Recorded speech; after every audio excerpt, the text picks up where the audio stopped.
she has been called, memorably, a full-time professor and part-time controversialist, a description she finds amusing.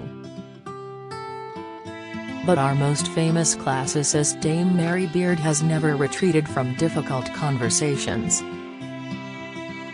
Whether taking on the Twitter hate mob, setting straight historical fallacies in the face of ingrained orthodoxy, or exposing misogyny in public life, often all at once, she is, whether you agree with her or not, a refreshing antidote to the faddish moral certainties and shouty arguments that pass for debate in 21st century Britain.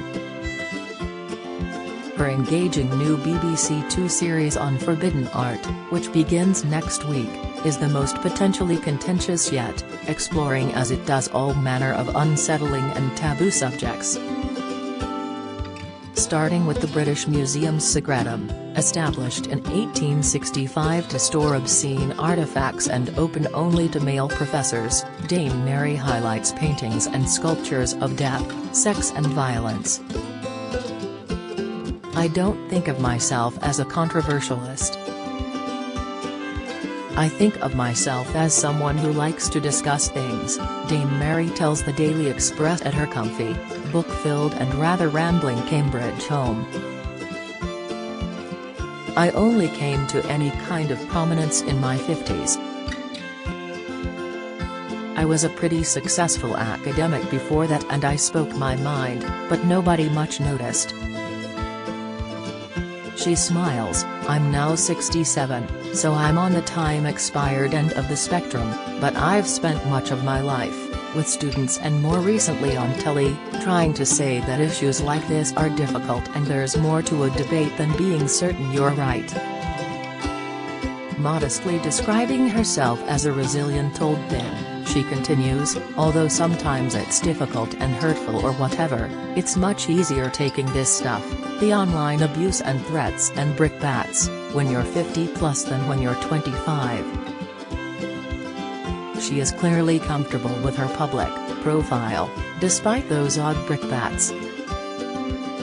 Her clothes are casual and comfortable, her long hair is a natural grey, the one nod to style is her love of expensive, colourful trainers, of which more later. Her new series is well-timed. There is no doubt the subject of what is, and isn't, taboo is alive and kicking like never before. We are speaking the day after 4 protesters were cleared by a Bristol jury of criminal damage for tearing down a Grade 2 listed statue of 17th-century merchant and slave trader Edward Colston. Days later, a man scaled the facade of BBC Broadcasting House in London to attack a 1931 sculpture by Eric Gill, apparently in protest at the artist's child abuse, which came to light decades after his death. When it came to seeing Colston fall, which is examined in episode 2, Dame Mary admits to a certain excitement. Popular protest had said, "Enough is enough," she says. But I was watching it on TV and I had my smartphone in my hand and I thought, who made my smartphone? Slavery is always toxic and the Atlantic slave trade was toxic on a colossal scale. But you have to think, hang on a minute, I don't want to say Colston was a goodie after all, but am I completely certain I'm not guilty too?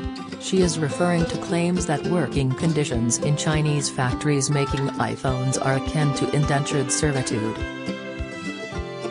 Colston was sitting in London making money. It was a long way away from the slave ships. Likewise, our smartphones are made a long way away. God help us, that doesn't make Colston right, but we should be more self-scrutinizing about how far we're implicated and which of our current heroes are going to fall in 200 years' time. Daily, on social media and elsewhere, in what is dubbed the culture war, we are bombarded with angry, ironclad beliefs and opinions from people who can't seem to simply agree to disagree. It is often hard to understand, let alone keep up, which makes the documentary all the more timely.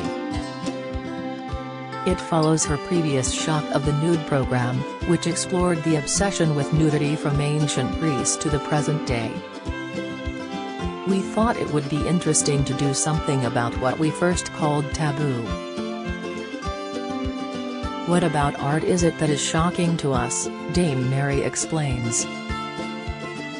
This was pre-pandemic, but with things like the Black Lives Matter protests and the Colston statue, we came to see that what people get more engaged with is not how much leg you can show on telly. It's about whose images you should see in the public sphere, who should stay up, who should come down. It's very easy to think, oh, God, there's a load of prudes out there. Well, actually everybody's got a boundary.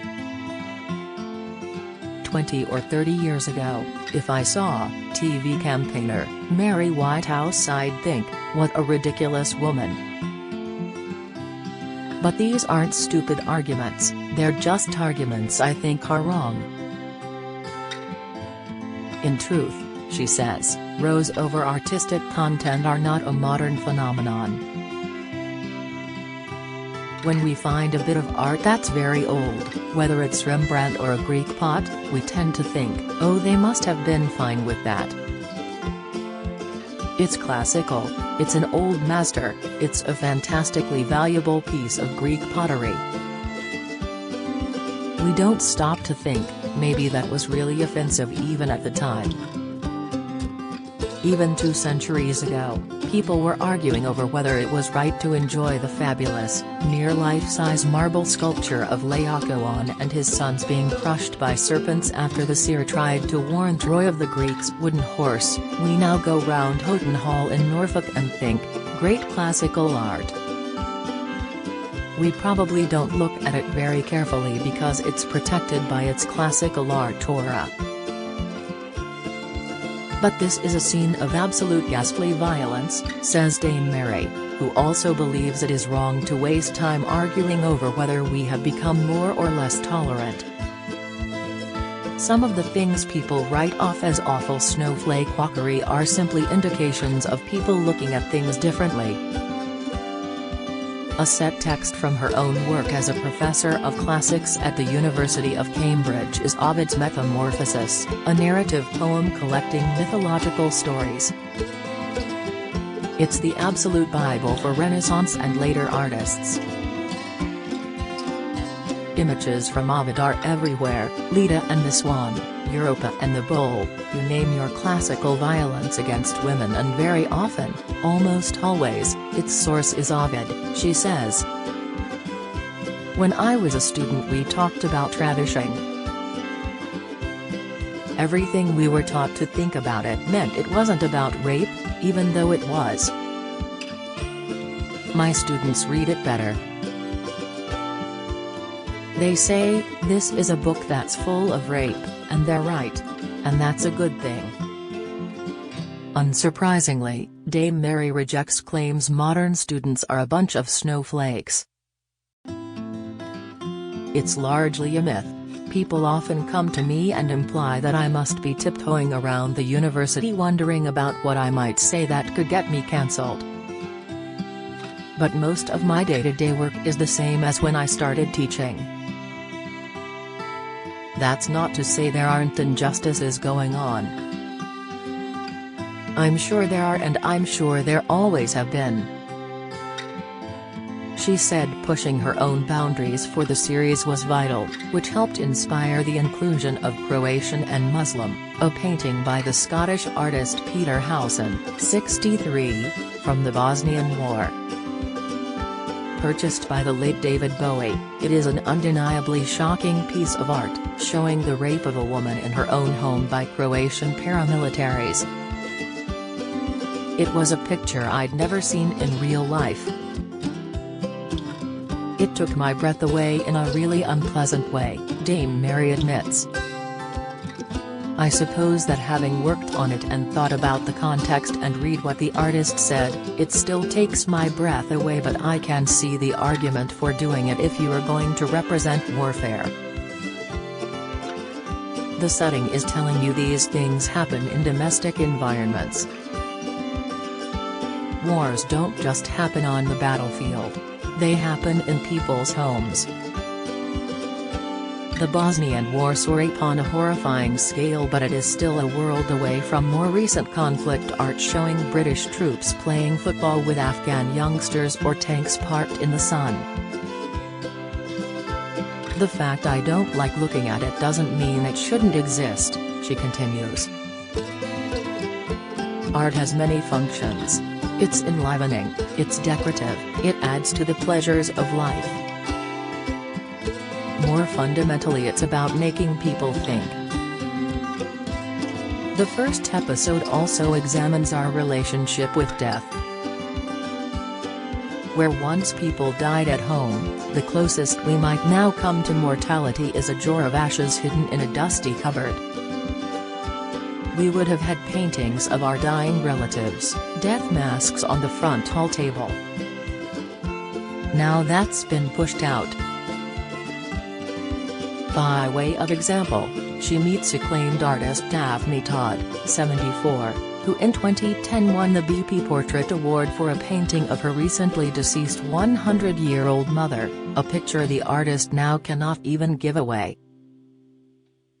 As for her own program, when I wonder if it will come with a content warning, she replies, "I very much hope there will be some indication of what's in it. That's courtesy, not censorship. This is not like going to an art gallery, this is coming into people's living rooms." Finally, we must mention her colorful trainers, Gucci, she tells me. "When I wonder if they were supplied by the BBC," she laughs, "do you think anybody in the costume department hands me anything? I do not have a vast wardrobe budget, possibly none, but I allow myself a nice new pair of trainers for each series. The rest of the outfit could be bought 3 times over for the price of the trainers." When you get to be my age, fashion is odd, but one thing you can always enjoy is a pair of shoes. They aren't high heels, they're trainers. You look at your feet and think yippee. Dame Mary is currently working on a sequel of her best-selling Roman history, SPQR, and is, sadly for her students, due to retire from academia later this year, having already given money to Cambridge towards scholarships for students from non-traditional university backgrounds. "I'm lucky enough to have a decent pension, and I think it's time to make way for some younger people. As for television and books, I have to wait to see if I'm asked." She smiles, but if you'd like to tell BBC Director General, Tim Davie, I'm quite good. Please feel free. Mr. Davie, if you're reading this, Dame Mary is definitely worth inviting back. Mary Beard's Forbidden Art starts at 9 p.m. on Thursday on BBC Two.